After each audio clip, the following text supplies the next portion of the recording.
Okay, so welcome to our next webisode, third in our series so far, and this one's going to be about our 2018 season, which was our first season in Ultra4 and racing at all, actually.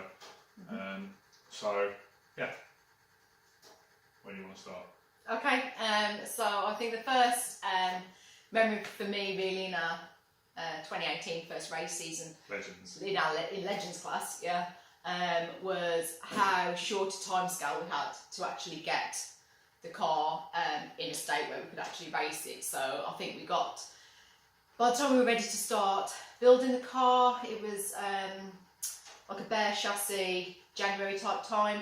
So I think we had about three months really to get the car from a bare chassis to as race ready as we could, as we could really get it at that point. And that would then be ready for our first race. Yeah, we were quite tight on time frame and everything, just to get it to a point where it's actually takeable to race. So.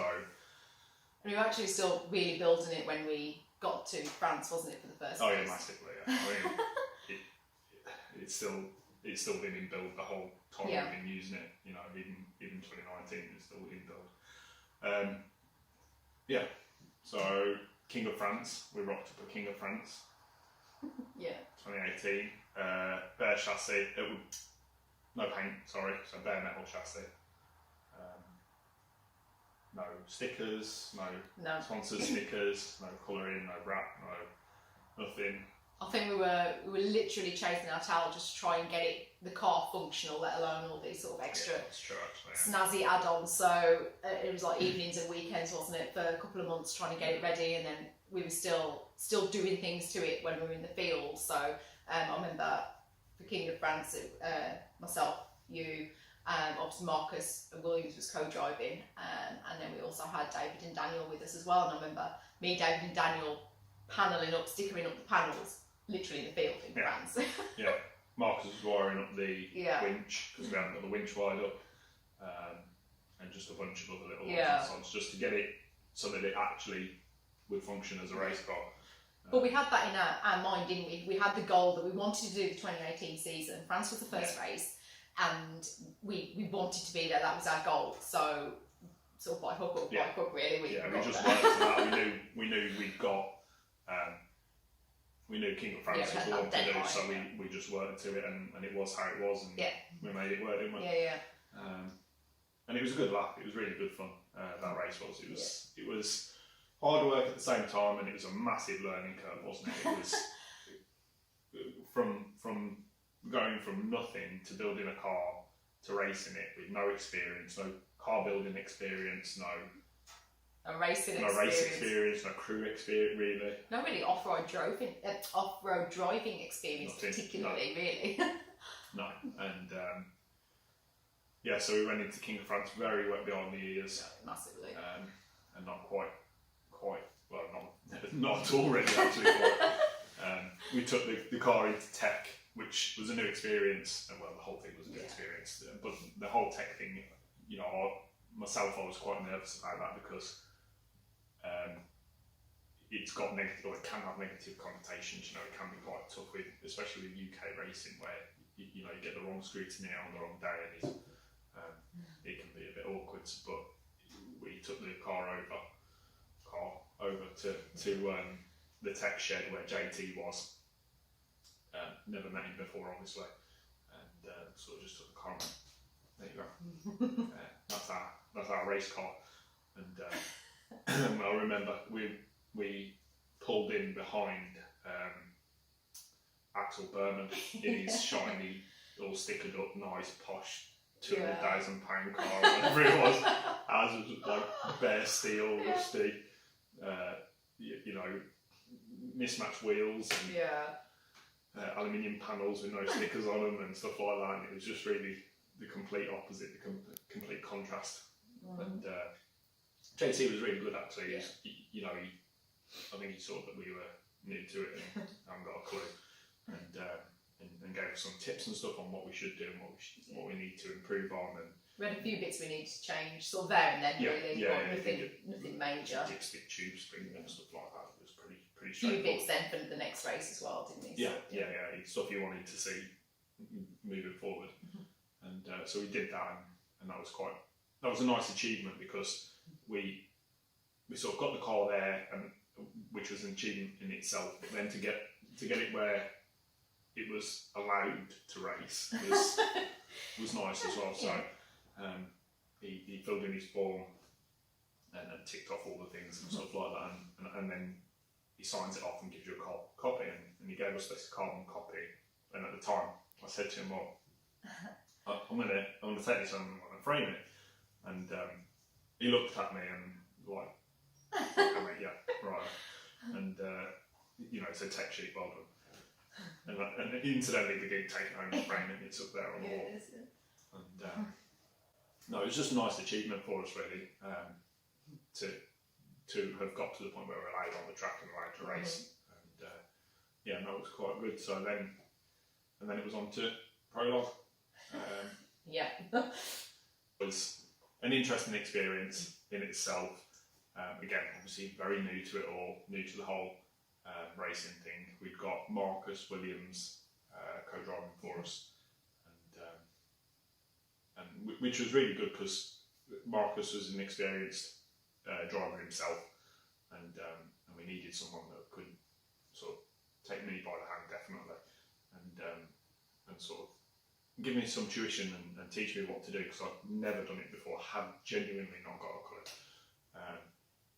And Mark's really good with it, so I remember prologue going into that sort of really keen actually. We'd done tech, everything was fine. The car was as long as as far as long as it was going to get. So then it was prologue, and I remember sitting there on the start line thinking, dead nervous, absolutely terrified, genuinely terrified. And I remember thinking, I'm going for it. I'm going to give it a little bit and really try. And off the line, off I went, dead quick. Really giving it some. And I think the second corner was up to a hill, and if you've seen it, you've seen it. Up the hill and down the hill, I think, and then either side was water. We went around the first corner, come to this second bit, up the hill, just got it completely wrong, nowhere near the middle of where I should have been, and just ended up in the sort of over the edge, teetering into this pond of water that we didn't know how deep it was, and we were just like back wheels up in the air and everything, and we were just teetering. And I was holding the steering wheel, and I was shouting at Mark, like, what do I do? And he was like, just try backing up a bit. Stuck it in reverse and reversed it up a bit, and like the front of the car just went like that down even more, and I was like, oh my god, we're going to end up going into it. And then the car cut out, and we were just stranded there for ages. What seemed like hours, it really did, for ages. Eventually they pulled us out, and that was the end of the qualifying lap. But yeah, I remember that quite vividly. At the time it was like hugely deflating. I remember coming away from that like genuinely like fucked that up quite well. Not really embarrassed by it, more just deflated, and it really knocked me then going into the next day and moving forward. But we persevered, didn't we? And sort of carried on. And then the next day, obviously we started at the back, and I thought to myself, I'm just going to let everybody go and sort of race my own race and all the rest of it, and take it steady. Which is what we did for the first half a lap, or the first third of a lap. No, first half a lap. Got around, and then there was this one section. And bearing in mind, again, if you've seen the videos, the car was in no fit state really to be a race car. It would have been fine as a sort of pay and play type thing, but it was definitely not a race car, and definitely not suitable to be handled by me at the time. So, but the shocks were terrible, weren't they? They were the worst. Well, they're kind of non-existent. Well, they were. So we were running coilovers that were actually just spring carriers because we bought them second hand, and they've got no valving, which at the time we didn't know. You can sort of see it from the videos. Yeah, It's just like Again, we didn't have any experience, did we? So it was a strong learning curve. Yeah. There was first lap, first heat, first race. Halfway round, there was this section where there was 2 bumps. You go bump, bump, switch over to the right, even though there's another bump in front of you. Switch over to the right and go over to the 3rd bump. Well, I didn't. I went bump, bump, saw the 3rd bump in front of me, and I was going that way. And Marcus was telling me to go that way. So last minute, I took it to the right, hit this 3rd bump, sort of at an angle like that, and the car, because it had got no suspension, it just went, oh, okay, and just went, and just ended up on our side. Luckily, nobody was around, and it was just us. But I remember doing it, and it wasn't terrible. We were going quite slow, and it wasn't a big deal or anything like that. Realistically, and I've done it quite a few times since.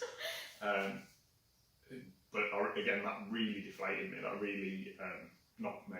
Again, I wasn't embarrassed by it. I was more like, Marcus jumped in. Once we got recovered, Dave Robson came round and recovered us, turned us back up, and then we drove the rest of the lap, and Marcus drove it.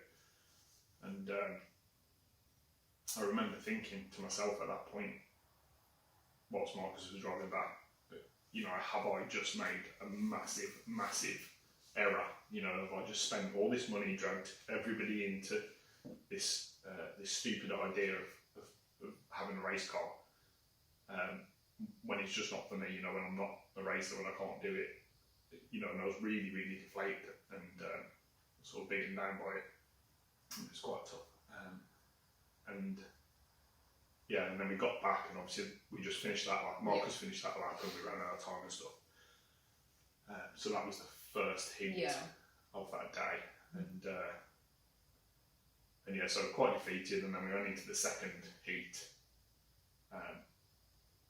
and just dialed it back even more. So I just sort of fiddled round again, let everybody go, let them do what they want to do, and sort of just went round a bit slower, and actually eventually got round, did a lap, did all the rocks and everything, and got through it.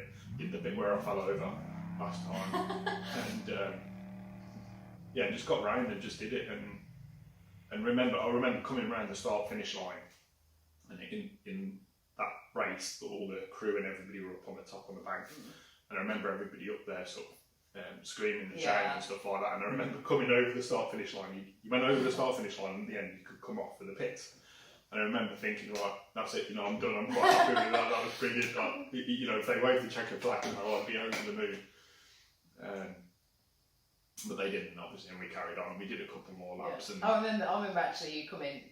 Oh, because obviously the heat before, you rolled it, and Marcus had sort of driven it back, and we could see that you were like majorly deflated. And then on that first heat, when you then came driving past, and I think as you drove past over the sort of checkered flag and ready to start the second lap, you sort of like did that, and we were just over the moon. It was just, it was just a good moment. It was really good, Yeah, it was. It was a bit of one of them, so you can do it type moments, you're not a complete biff. And so we did a couple more laps, and that was great. And for the rest of the race was great. We had our problems, didn't we? We had a lot of issues still with what was an unfinished car, which you sort of expect. The radiator came out, and a couple of bolts came loose. The radiator came out, so it bashed itself. Brand new 800-pound radiator bashed itself against the mounts and just destroyed itself. We had to bodge it together, didn't we, with an obscene amount of silicone. Yeah. Again, you might have seen the pictures and the videos and stuff. I think at that point, I think Drew was out, and he had Magic and Scott and Danny as part of his crew, and so they obviously came over and were helping us, and we were just banging all this silicone in this brand new radiator. Oh my god! But I think that sort of started our whole sort of not give up approach to everything. Really, we were there, we wanted to race. The radiator decided to take its own little we had to jolly, but then we sort of had to fix it and sort of get back. Get back out there. And we did, and we carried on sort of, and got the laps in and got the heats in and stuff. And I think it was the last heat on the second day.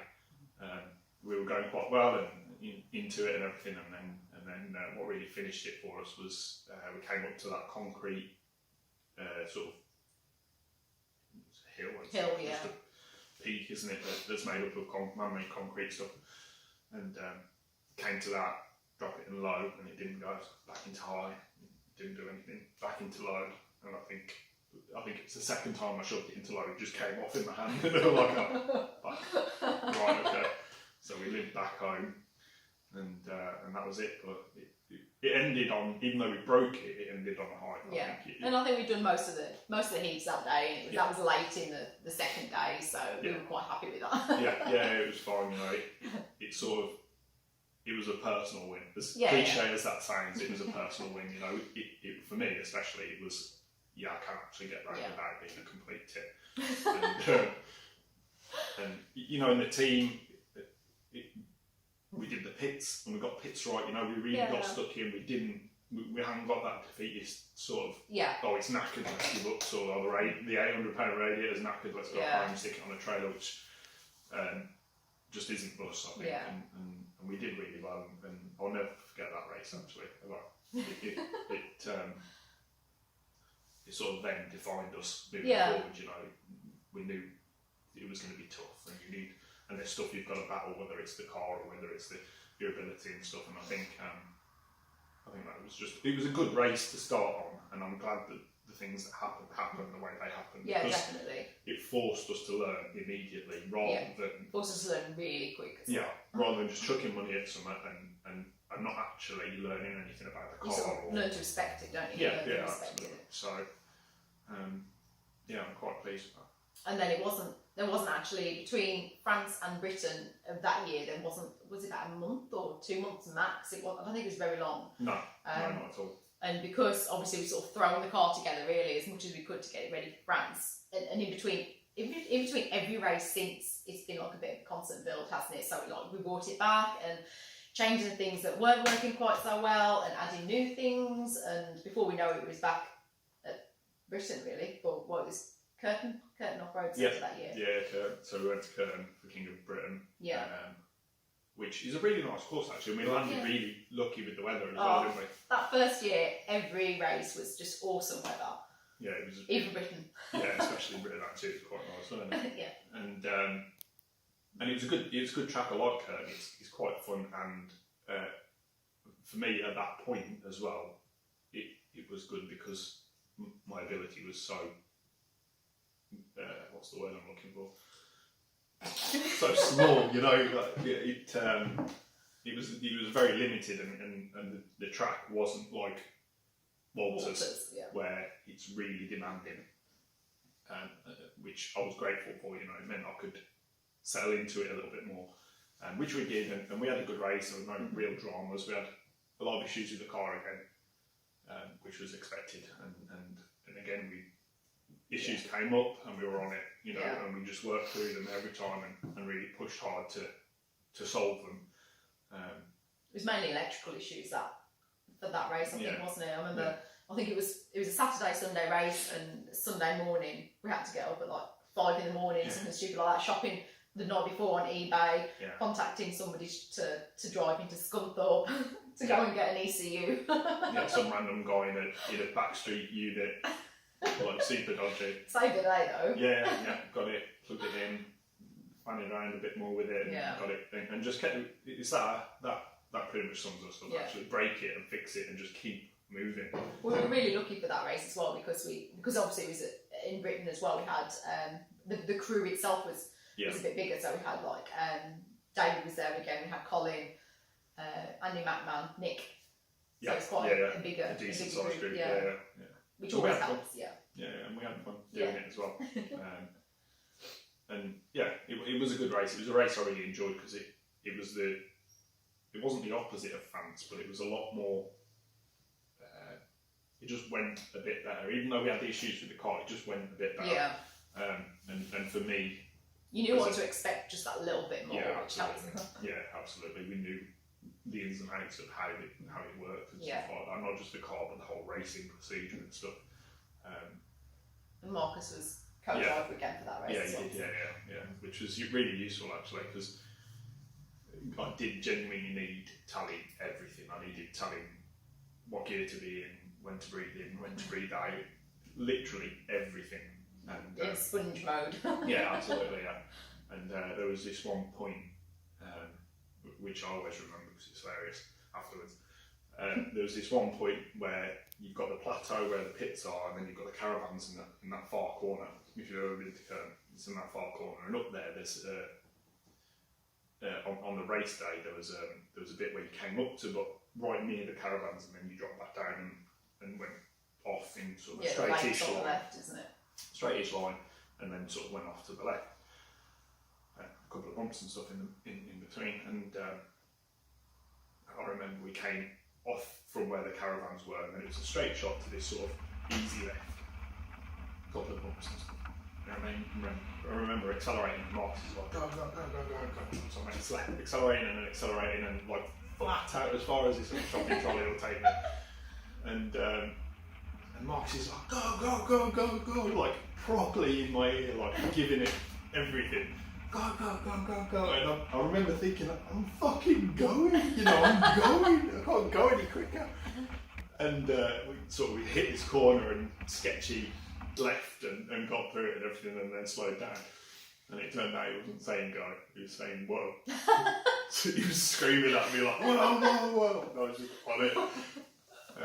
But he went fine, and I thought that was quite funny afterwards. I can't imagine that he did, but I remember that one. But yeah, in terms of the race, it was really enjoyable, and it was, like I say, it was, for me as a driver, it was much better because I didn't mess anything up, we didn't end up on our side crashing into anything or stuff like that, so it went really well.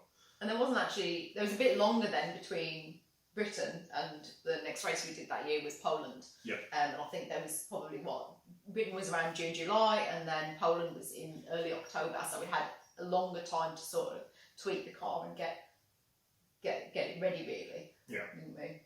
Yeah, we had quite a lot more time, and the car had come on quite a lot more, hadn't it? Yeah, by then. We'd addressed the shock issue and got them to the point where they were as good as they were ever going to get for used shocks. Yeah. And it did handle a lot better, Yeah. didn't it? I remember we went back to Curtin actually, very quickly. We went back to Curtin about a month later. August my holiday. Yeah. And some of the course was still there, and I remember going round, and once you've gone round a few times, you remember where every bump is and how much it hurt and stuff like that. And I remember hitting some of the bumps that were bad bumps previously that just weren't anymore once you got shocked, so or a little bit of shock, it really helped. So we went into Poland a lot better as a car and as a team. This time we've got Sai Sagar on board as well, because Marcus couldn't do it, unfortunately. But it worked out really well because we've known Sai for a few years through Syncro gearboxes and through the Land Rover shows and stuff like that, and he's a super nice guy. But he's got that sort of through his work, he's got that ability to teach because that's what he does, which is really genuinely what I needed and still do, to be honest with you.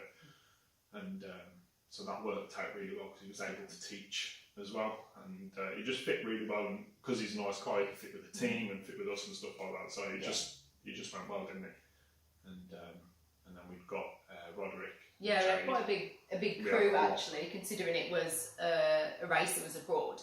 We actually had quite a big crew, so yeah, there was us, there was Sai, David and Colin, Roderick and Jade, and also Craig King and Chloe as well. So it was really sort of big team, and it just really created just an awesome atmosphere. It was really good. Yeah, and it makes a difference actually because it just lightens the load a bit, and it makes it a bit more fun as well, if I'm honest.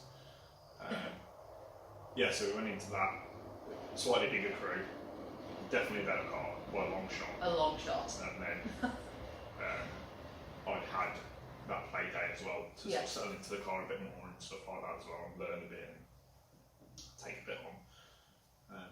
And the race, the site's brilliant. It's a really nice place. The people are super nice. Lucky again with the weather. Yeah, the weather was perfect. We drove into this town. Yeah. Saw all the school kids and the cobble streets. And police escort and everything. It's insane. But in terms of racing, the race went better. Qualifying went really well. No dramas. Yeah. We were, I don't want to say on pace, but we were going as quick as we've ever been. So. pleased with it. There wasn't anything there there was a couple of bits initially that I thought, wow, this is going to be tough, and then once you do it, you're like, oh, it's actually not that bad. And yeah, it was a good race. The whole race was, again, we had no dramas like we always do. And this time it was steering, which was overheating. And brake line. And brakes, yeah. So the steering was it was a really demanding course in terms of for the steering, because the temperature was warm anyway, it was like 30 degrees. Yeah, it was hot. But there was a lot of turning, there was a lot of switchbacks and stuff like that, so you were always, like your arms were killing me. Just after a lap, so that, you know, the car itself was really working hard. And the steering was overheating, wasn't it? Yeah, and we ended up we ended up basically cutting a hole in this really nice new bonnet, cutting a big hole in it, and I think we acquired a sign from the course and created a makeshift bonnet scoop. Yeah, you did the job though, didn't you? Yeah. Well, yeah. And so we did that. Just try and sort of counteract the heat and get a bit of air into the cooler and stuff. And then the other issue was the brakes. Yeah. Which was late on actually, second day I think it was, wasn't it? Second day, last I think heat. so, yeah. Something, it was good, yeah. Close to the end. And the start finish line in Poland, you come up a hill and then there's a plateau and it's like a tabletop and then it drops down again. Right in front of the clubhouse as well, isn't it? So you've got the clubhouse and all the spec pages and everything there. Yeah, right at the start and right at the front, sorry. And I remember we hit that and we were going pretty reasonably well, hit that and got a bit of air and everything like that, and there's some pictures somewhere of us. And we hit it, landed, and then it sort of went up like that and got off into the course again, or right into the pits. And I remember hitting it, landing, going up the hill, braking for the next corner, and there just been no brakes whatsoever. But luckily, because we were going uphill slightly, we sort of dropped the gear and sort of coasted it to the side. And it turns out that the braided line that goes over the front of the car wasn't cable tied, so it was just like flapping in the bumps and stuff. And obviously a hard bump made it flap hard enough to touch the winch motor and arc out on the live on the winch motor. So because it's braided, it split. Just melted it. And we were there and we managed to fix it. We cut it and joined it, and then that didn't work. It still leaked. So we did it again there and then. And I remember Dave Cole and Chris Crossland as well. I think they all came over because we were right next to the pits. And they all came over and they were just watching what we were doing and everything. A couple of our crew were there as well. They couldn't do anything because we were still technically on course, so they were just standing there laughing at us pretty much around the Craig and David. There's nothing we could do. It was good that we could see where you were and what was happening, but it was so frustrating because we just couldn't do anything. Yeah, so we were other than point. Yeah, and yeah, pretty much it. Yeah, so so we eventually got it back together again, and either Dave or Chris, I can't remember, said to us, "Oh, you've only got." At this point, we were doing 24-minute laps. Or something like 24-minute laps. And they were like, "Oh, you've only got 22 minutes, you know. So if you're going to do a lap, it's going to have to be a flyer sort of thing."